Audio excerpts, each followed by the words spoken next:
that requires a return Haribol. So if I say Haribol, you have to say Haribol. That's it. Thank you. We're set.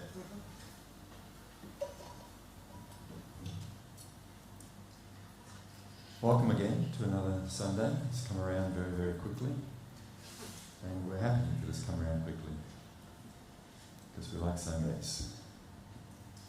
And no big change up today. 1, 2, kind of booming. So we'll have our guided meditation as we normally do, and then straight back into the Kirtan. So if you like to, you can close your eyes. You know, there's external distractions that may take our focus away from our meditation. So let's settle in.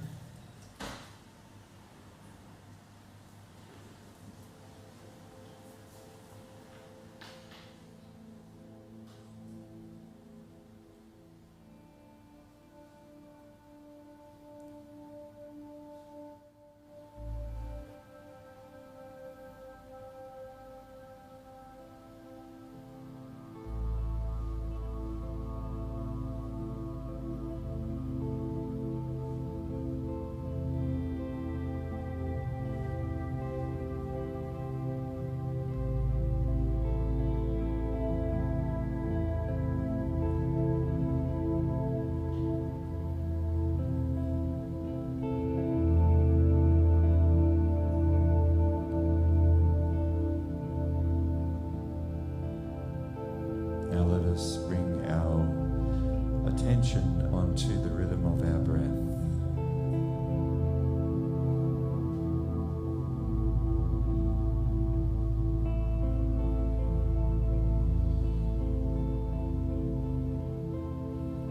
Each inward and outward breath is taking us into a deeper place of relaxation.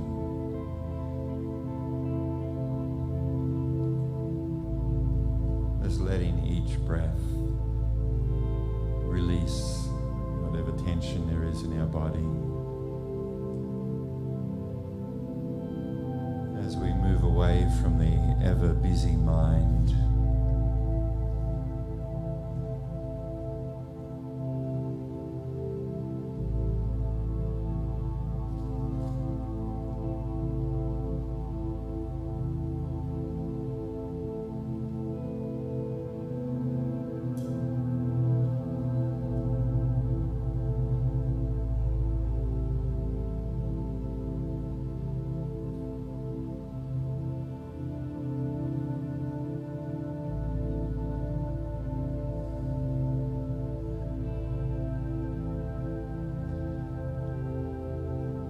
We want to step back from the breath in the sense that we experience how we're the observer. We are the observer of the breath. You can even mentally say to yourself, I am aware, I am inhaling.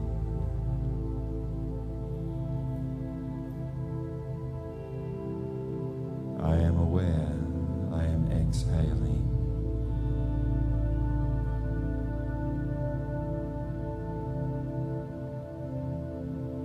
In this way, we are just fully present in the experience of each inward breath and each outward breath.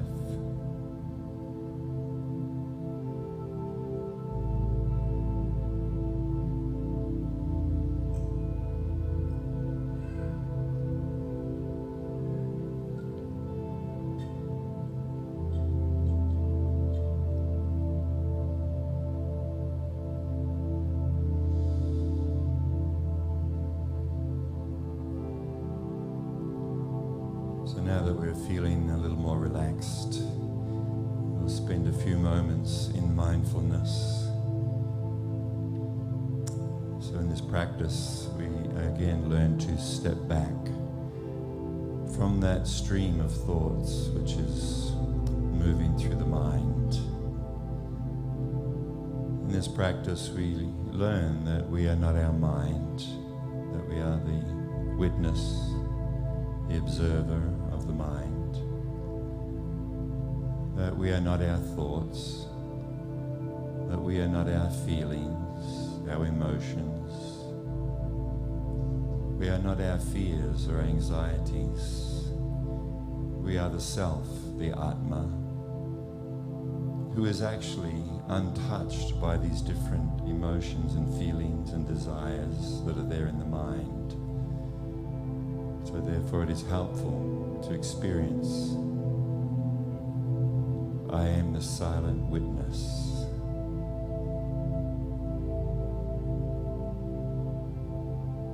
I make no effort to think, but thoughts come automatically.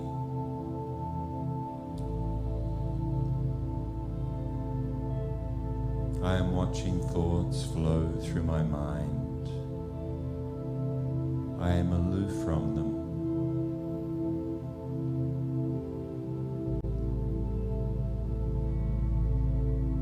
I am the silent witness of my mind's activities.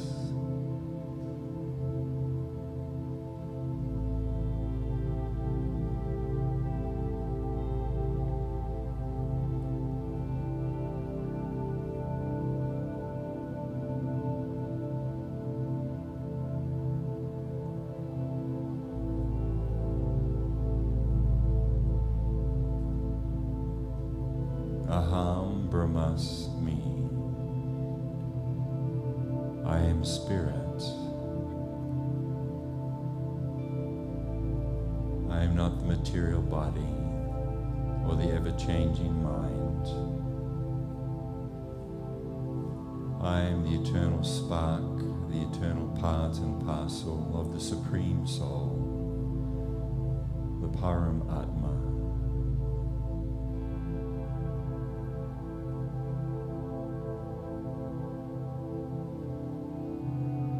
This body had a beginning and it will have an end. I, the Self, am eternal. I do not die when this body dies.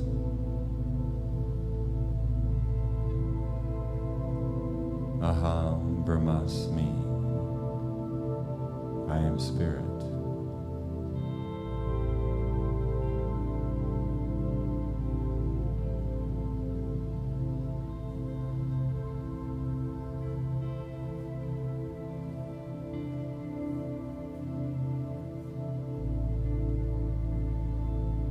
Now let us harmonize our breathing, and then starting on the third outward breath, we meditate on the sound of this transcendental yoga mantra, Gora Anga.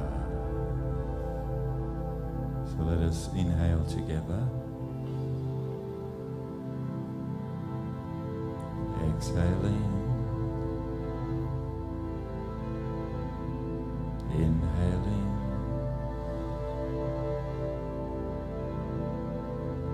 exhaling,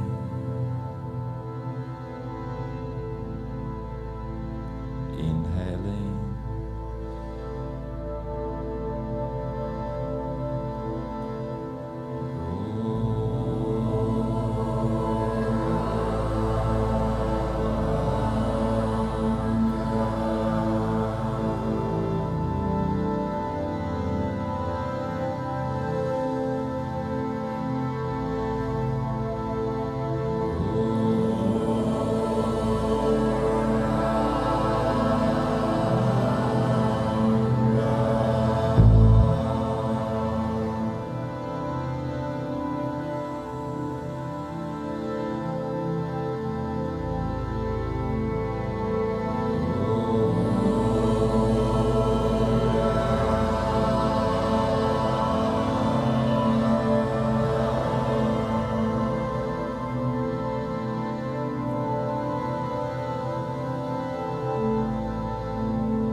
Sunday after we wrap up. So that was the best Sunday yet. Until the next Sunday. So sounds like the best Sunday yet already. That's 2 tunes. Okay. So, Saki, all the way to Mexico. What will we talk about this week? Anyone got any ideas? Huh? Passion. Compassion.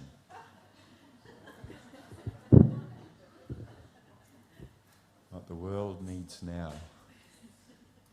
Compassion springs from love, inseparable. The reason why I'm kind of stalling is there was, Majilila suggested I talk about something tonight, and I'm just still not sure if I'm going to or not.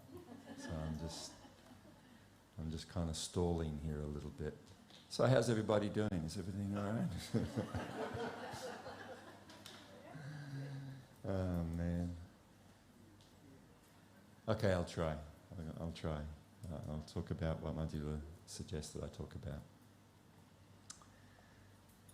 Namo Om Vishnu Padaya Krishna Prestaya Bhutale Shrimati Siddhaswarapananda Paramahamsiti Namini Shri Krishna Chaitanya Prabhu Nityananda Shri Advaita Gadadha Shirasari Gopaktavinda Hare Krishna Krishna Krishna Hare Hare Hare Rama Rama Rama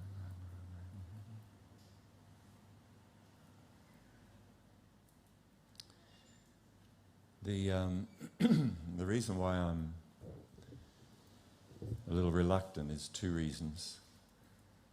One is that I might start blubbering, and the other is that I'm feeling quite inadequate to speak about this topic. So I already started, so that's it.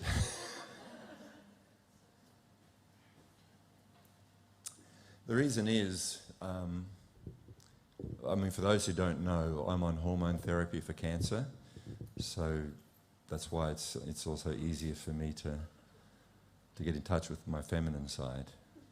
So I might express myself. So if I start, getting a bit misty, it's just because of the hormones.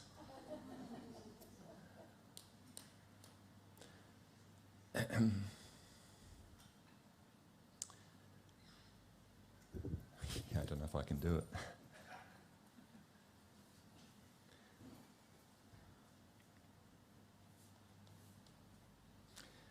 It's just that today is a special day for me and for many others. Actually, ultimately, even everybody here who has some appreciation for what we are trying to do. Today is also a special day, even though you may not know it. So in 1999, a very dear friend of mine and spiritual guide, mentor and friend passed from this world. His name is Tusta Krishna. So today we're remembering him and our relationship with him and how he has touched our lives.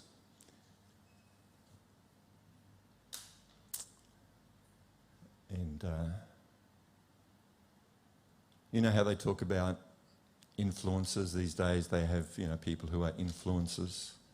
What do they want to influence you to do?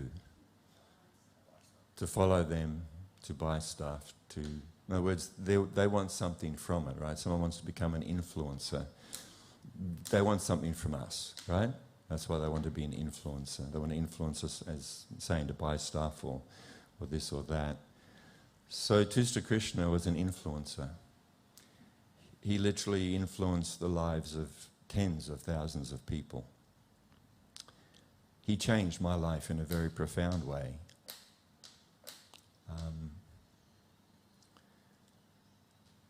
And even though it's been 20 odd years since he has passed from our physical association, remembering him and his guidance and help. And friendship touches us to this day. So maybe I can tell a little bit about my journey, and that way how it connects up to Tusta Krishna and how that connects up to us being here today. Is that okay? Is that all right?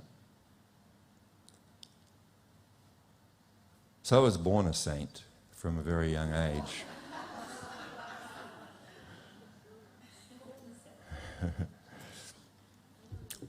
If you believe that, I've also got the Story Bridge for sale as well, if you're looking to buy a bridge.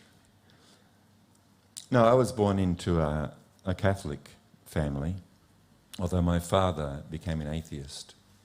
So I was brought up in the Catholic faith and tradition, practice, and I was very attracted to Christ and to the Mass and things like that. I was an altar boy when I was a young boy. An altar boy is someone who serves the priest at the Mass and different things like that. And I would do it, like in primary school, I would go 3 to 4 times a week in the morning early before school to have that opportunity. But then around about 13, as does happen to everybody, I started to question my life and what I was doing. I was around about 12, I was considering being a priest. Can you imagine? But around about 13, I questioned that thought, and because as I looked around the world, I saw the suffering that was there, and what we were taught to understand is that we have one life. This is the only life we have. That we didn't exist before our parents had sex. At that point, that's when our existence began. Yeah, you know that.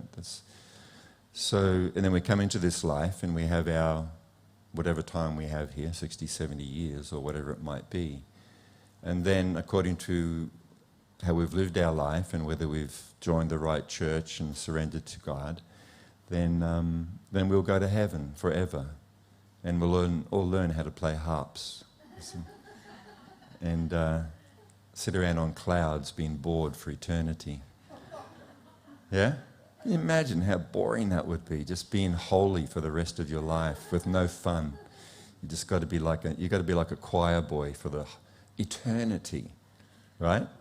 That's basically what it is. There's no fun. You're just going to be good. Be a good boy or a good girl.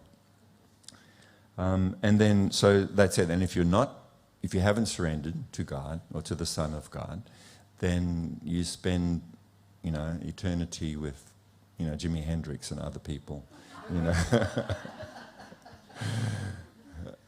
the other place.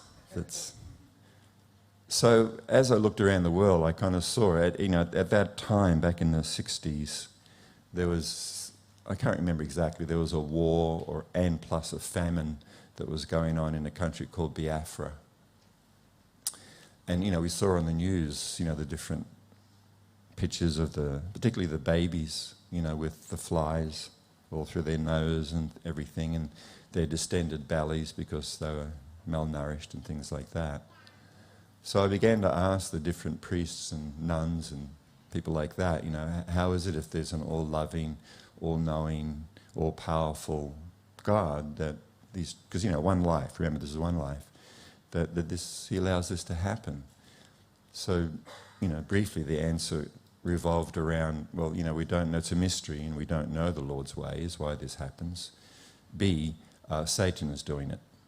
So it's Satan who's done it, right? And then, in 5,000 years' time, Satan and Jesus will have an arm wrestle, and then, Jesus will win, and then all this will change, right? Something along those lines. It may not be exactly verbatim what they said to me, but that's basically the idea, right? Well, this is not acceptable.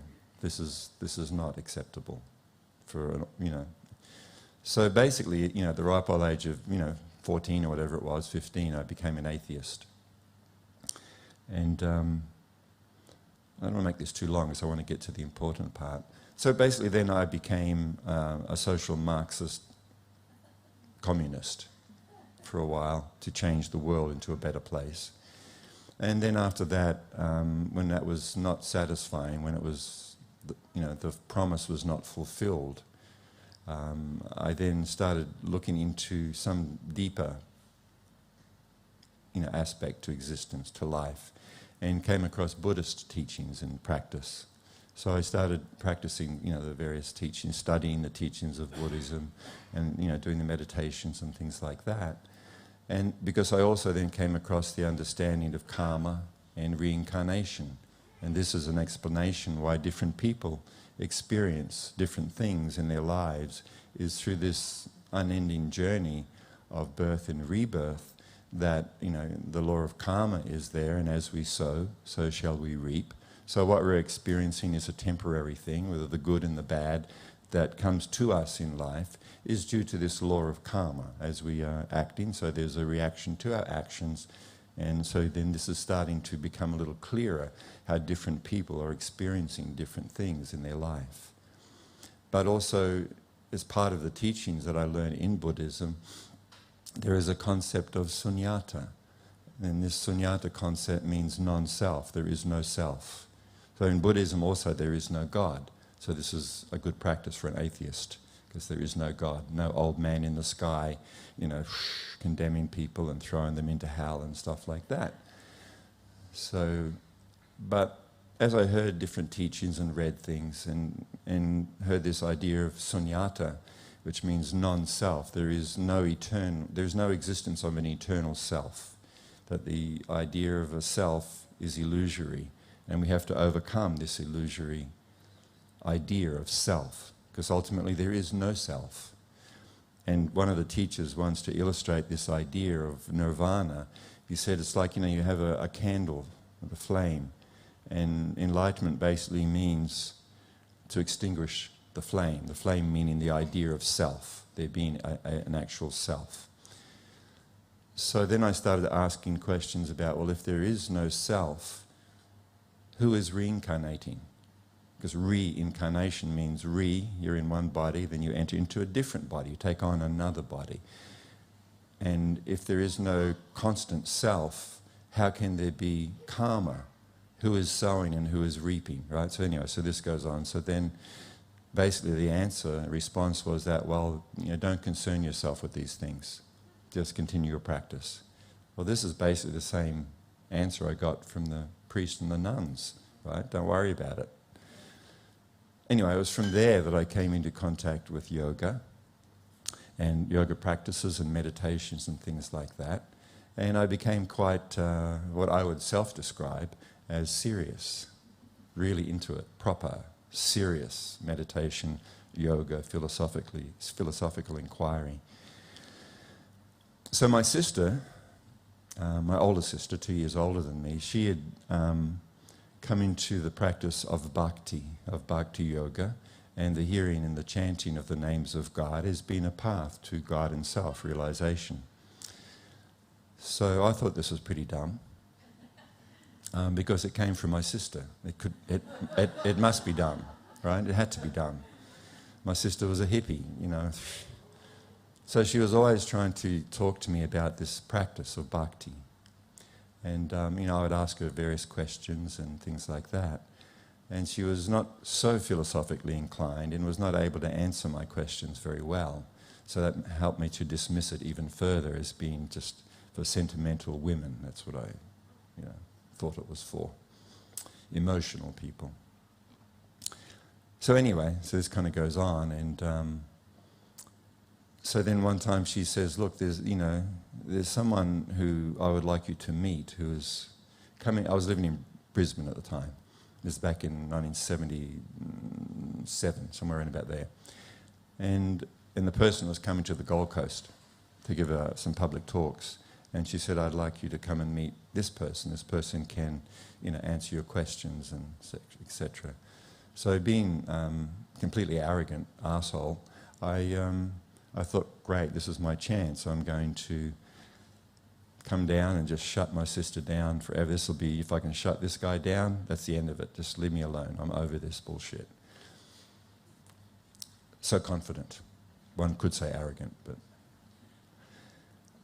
So the time, it was 2 or 3 weeks away, and, my sister didn't drive, so she asked for a ride down. So we drove down there, and, I said, look, I've got to be back by 10 o'clock. There's a party in Brisbane I'm going to, so we'll go down there, then we'll come back. And I'm quite excited by this time that I'm finally going to get a chance to, it's kind of like, anyone know that movie, like Shootout at the OK Corral? It's like this Western kind of thing. So I was going to go there for this big shootout with this big guy that my sister wanted me to meet. So I had all these questions that she couldn't answer, a whole bunch of questions, and this was going to be my, what do they call it, lay down misère. Is that what it's called in cards, where you just, boom, that's it, the game's over. There's no use continuing, it's going to be the end of the story. So I was quite excited. So we came down the coast and we arrived, and unfortunately it was, they had chanting. There was chanting in the program, like Kirtan, and I just hated it. I just couldn't stand it. How long is this going to go on for, So it went on for some time, and then they stopped, thankfully. And then there was a nice meal. It's really samosa and, pakoras, and I thought, I like this part of her religion, is the food. And so anyway, then that finished, and then there was a little bit more kirtan, thankfully quite short. And then this person, went up to the front to sit down and began to speak. So it was what he was speaking now. I actually have a tape. Someone recorded the talk, and anyway, later on they gave me a copy. And it was called Pleasure is the Goal. That was the title of the talk. So this person started to speak, and I was quite amazed. Like, I'd heard many people speak, different teachers and things up to that point.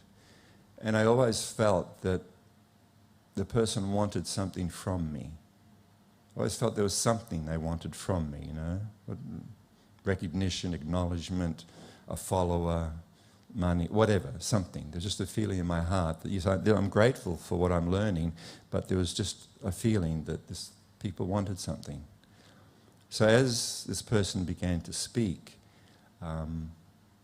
I experienced something that I'd never experienced before in this depth.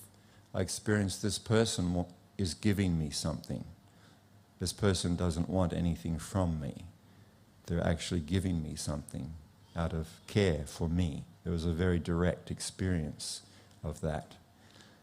And the truth is, I got quite misty. So this is the person, this is Tusta Krishna, who I'm now meeting at this talk. So then it came time for questions and answers, and I still had my questions, but now I wanted to know the answer rather than challenging. And Tusta very kindly took the time to speak to me and to answer my questions very completely and very, very wonderfully. Not in any way, even though my questions were a little challenging, his response to me was one of compassion and care, love for me is what I directly experienced. And philosophically, extremely profound and deep and clear the answers were. So it wasn't just an emotional kind of thing. It was very deep, profound in what he spoke about. So then that finished, and then there was a little bit more kirtan. And then I saw this person kind of slip out the back door of the hall. I don't know why he went out there, but I immediately got up and pursued him. He might have been going to the loo for all I know after a long evening. But I just kind of said, can I talk to you? And he said, sure. So 2 hours later, we're still standing on the outside, the deck of the hall. And I'm majorly, my life is now like incredibly touched. So I'd come to the conclusion, I said, so you're an enlightened spiritual master, is this correct, And he said, no. He says, it's not correct. And I was astonished. How could this person not be? And he said, I'm actually a very humble disciple of my spiritual master. So if you want to meet someone who is then I'd like to introduce you to my spiritual teacher. He'll be coming to Australia in a few months. So I thought, wow, If this person is a student of someone else, who is this someone else? So he introduced me to Jagat Guru, Siddhaswarupananda Paramahamsa, who became also my spiritual teacher. So my relationship with Tusta continued, well, to this day is actually factually the case. And he was always kind to me. He always cared for me and always gave me guidance and help in my struggles in life, in spiritual life. And the reason I'm here today is because of him.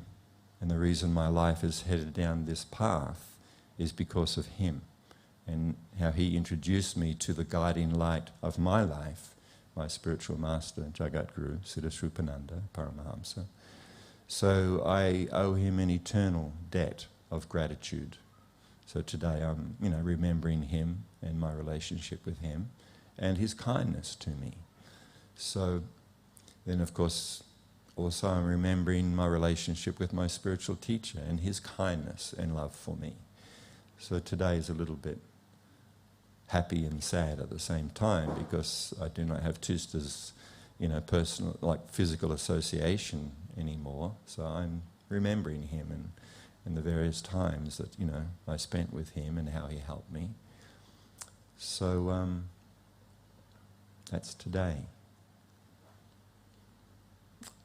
Maybe, is it okay if I just speak a little bit longer? Is it, because I want to have chanting? So, a number of things come to mind, like, my motivation for doing, what all of us, Madhulila and all the other people here, Mara, everybody, is because our lives have been touched by these spiritual personalities. And we are so grateful for that we want to share that with others. We want to introduce others to this gift, which we are very much appreciative of. So because our lives were touched and our gratitude and appreciation is there, then in a very small way we're trying to give that to others. So we hope, so if you have any appreciation for what we're doing here, it is directly connected to Tusta Krishna and Jagat Guru Siddhaswarupananda. So if you see any qualities in any of us that you think, oh, these are nice people, it's simply a very small reflection of the love that we have received. And, inadequate, but the best we can do is to try to share that love also. So what I wanted to do is maybe read a little bit of some of the writings of Tusta Krishna, just not too much, just a little bit. And also the other thing is that we would like, in the same way that Tusta never wanted to take, or nor did he ever take any credit for himself, or even any praise. He ran away from people praising him and did not like it in any way. And he wanted to direct any appreciation to his spiritual master, who is also my spiritual master. In the same way, we would like to introduce you. If you like anything about what we're saying or doing, then we would like to introduce you to the person who has given us this gift, so you can hear directly from him also. Is that understandable? So maybe at the end I'll kind of talk about how, if you'd like to do so, how you can do that. So many years ago, Tusta Krishna had an ashram in New Zealand, and for a very brief period I was there back in the 70s. And anyway, he was quite well known all around the world. He actually took the chanting of the holy names and the yoga wisdom to many, many places around the world, from New Zealand to Australia, where I met him, to the Ukraine, to Poland, to Russia, to America, anywhere and everywhere. He actually went to share the wisdom and the holy names that he had received from his spiritual masters. So he wrote an article that was published in a surfing magazine back in the 70s.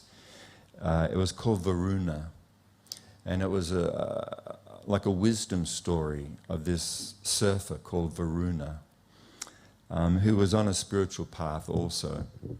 And his reaction with a person called Michael. So this is this story of Varuna, this wisdom story is the friendship and interaction between Michael and Varuna, two surfing friends.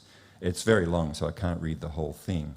This is actually towards the end of this long article, and I'll tell you how you can access it if you'd like to read the whole thing.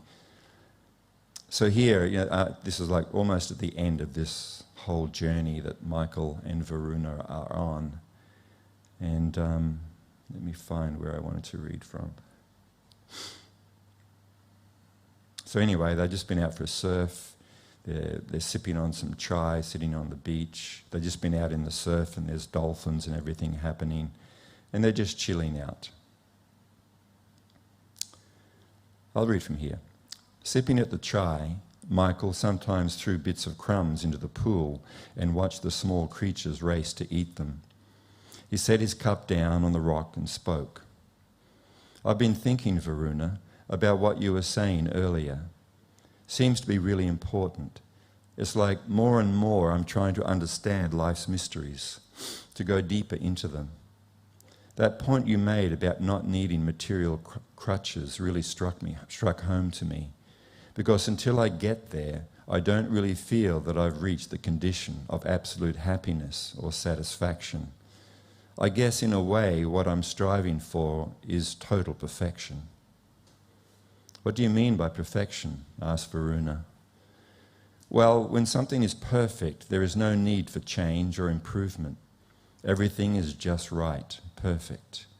I want that in my life. I want to be perfect. Varuna was silent, and Michael could tell that he was thinking about what he had just said. After a moment, Varuna turned slowly to Michael. Their eyes met, and Varuna looked at Michael deeply, intently. Friend, what you call perfection, I call stagnation. What you see as perfection, in my eyes, is the stroke of death for the spirit of progress. Michael's brow furrowed as he tried to understand Varuna's assertion. He didn't need to voice his request for explanation. Varuna could see it in his mind. In other words, why do you want to reach a point where your progress stops? Do you really think that this is perfection?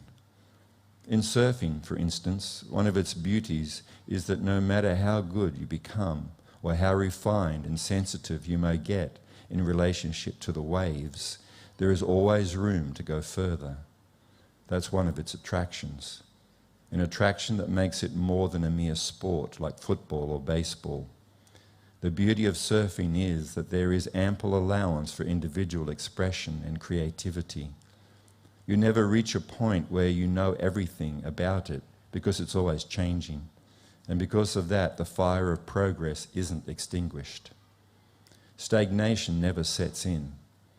The perfect surfer is not he who feels he has conquered every wave, mastered every maneuver, and now there is no room for expansion or improvement. No, it is he who is always striving to become more perfect. Don't feel that life is like a mountain and that you can conquer it by climbing to the top. That is not perfection. In actuality, life is such that the deeper a person goes into its beauty, the more he realizes he has just begun to scratch the surface. It is only folly of fools to think, now I am perfect. There is no need for improvement. Varuna tossed a crumb into the pool and watched a shrimp-like creature chase it and eat it. Perfection and stagnation are not the same, he added. How can you equate the two? So anyway, it goes on. Just a few little things to finish it up. So that's some of the writings of Tusta Krishna in this work called Varuna. So a number of things that I'd like to let you know about is that there's a really nice website called wisdom.yoga. So on wisdom.yoga, this whole story is there. in 4 parts, I think it is. So if you go to wisdom.yoga and type in Varuna, V-A-R-U-N-A, you'll come across that whole story that Tusta wrote. And there's a picture of him there and a bit of a bio of him as well. But in the spirit of Tusta Krishna, the first thing he ever did to me was say, no, please hear from my spiritual teacher. So in the same way, that is what I would like to do. Because I'm limited in how much I can give you.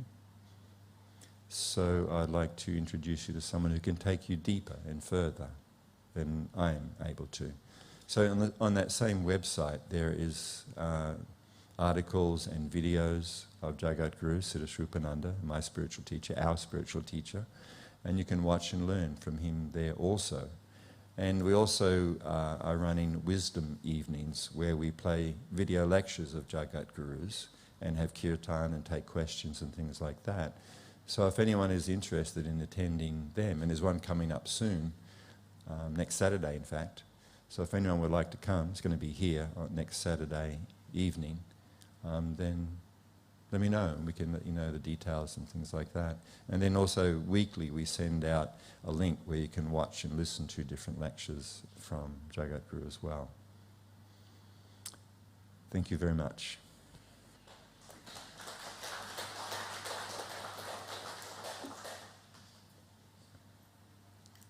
I didn't cry too much, did I? I did well. I think the hormones are wearing off.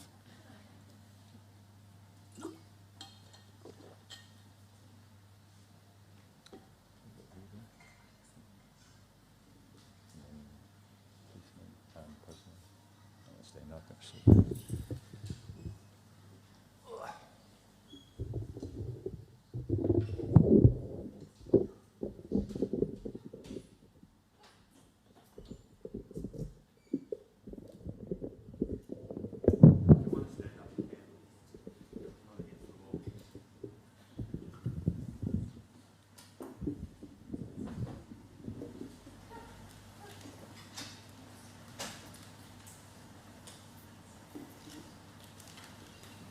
How is the temperature? I see a few people kind of. Maybe we can put it up a degree or two, please, Andrew. Just put the temperature up a little bit.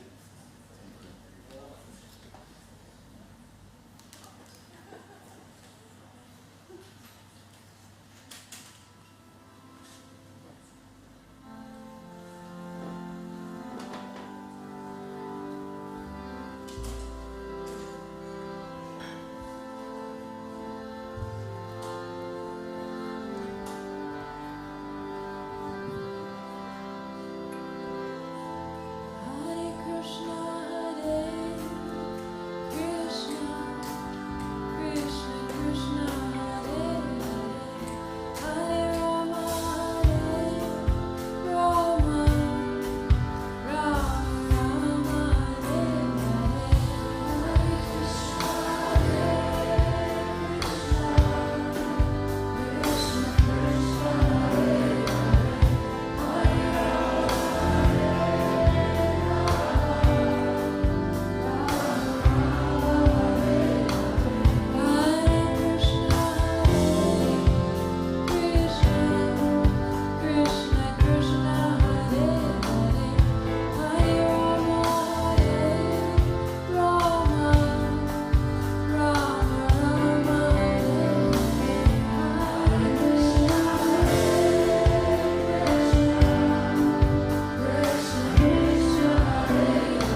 Now that didn't hurt, did it? Coming up the front, it's good. We all come together and it's easier. It's funner. It's gooder, much gooder. Because, you know, I'm old now, my body's old, and I can't see very far. So if you guys are way at the back, I don't know if there's anyone even there. My eyes, my ears, my nose, my throat, everything, nothing's working right. Maybe I should change it. I'll start it and see how we go. I can change it if we need to.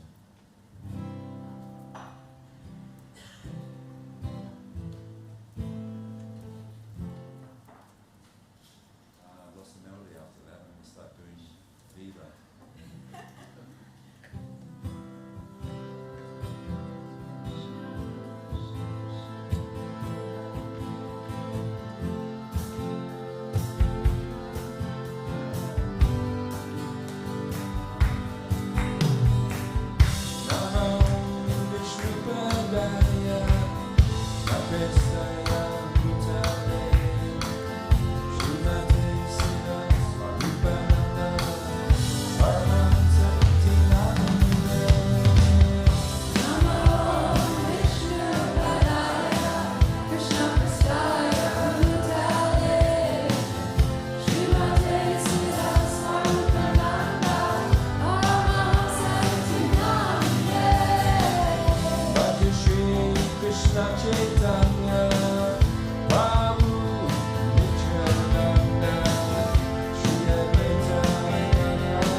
Shiva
Hare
Great. Well, I'm glad you all got up. I'm glad you came in close. We'll have to do this every week. We'll have to meet like this again next week. Okay, so we'd like to finish off with a mala. So if you'd like to grab a seat, a chair, a floor, a cushion. A throne.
much to say. It's already all been said, except a couple of things. Amazing night. Thank you, everyone.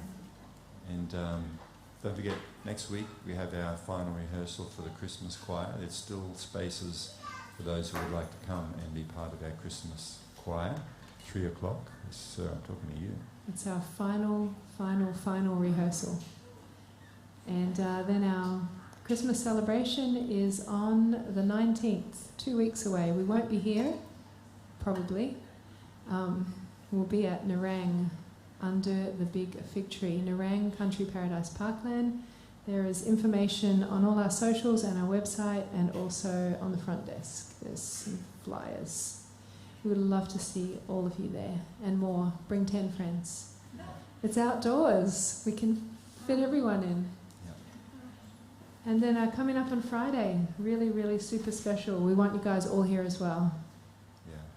We have a very dear friend coming to chant for us, and it's going to be sensational. So yeah, Prahlad and the chants are going to be here. So we hope to fill this joint up. Haven't seen him in a long time. And those who know Prahlad and the chants will know why we're saying come. And if you don't know Prahlad and the chants, you have to come to find out. So we're hoping to see all of you here next Friday at 6:30 till 8. Please come. Time for a meal. Please stay seated. If you can help us out with a donation, we have a tap pay and a box. And we always need help cleaning up afterwards. It takes, after everyone leaves, we're usually here for an hour and a half, just folding the mats, putting the chairs away, sweeping the floor, vacuuming the floor, mopping the floor, dishes, bathroom, sanitizing, and the list goes on and on and on. So the other thing I wanted to say is, if you want to hang around for a chat afterwards, we love that. We're really cool with it. But if you notice people have got the vacuum cleaner out, just maybe move the chat to the reception. And there's a seating area there. You can hang out. You can sit and relax, and so the guys can. And they eventually push you out to the car park. That's where you end up. Eventually we will, yes. And also just remember, every Wednesday at 10:15 here, we have our meditation, the Deep Peace meditation. So if you want to come, 10:15 Wednesday, I'll be here. Madhulila may or may not.